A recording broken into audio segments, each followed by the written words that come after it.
আছেন ম্যাডাম, আপনি একটু বলেন তো গণিত প্রবলেমটা কি? শিক্ষার্থী রেগুলার ক্লাসে আসে?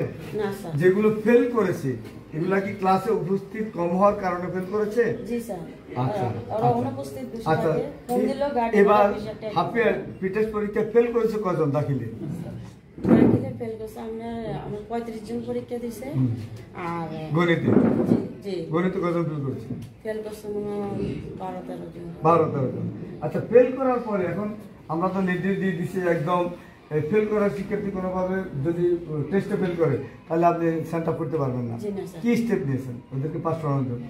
ওদেরকে বলছি যে সমস্যাগুলো আমার কাছে বাড়তি সময় নেই দূর করার জন্য। আপনি বলেন কি ব্যবস্থা নিয়েছেন যে ফেল করা শিক্ষার্থীদেরকে টেস্ট পাস করানোর জন্য আপনারা কি স্টেপ নিয়েছেন? স্যার, আমরা ওই 2-3 জন শিক্ষকের দায়িত্ব দিচ্ছি, ওনারা বাড়িতে অভিভাবকদের সাথে বলার জন্য এবং তাদেরকে একটু অতিরিক্ত ক্লাস একটু অধ্যক্ষ মহোদয় বসেন আপনার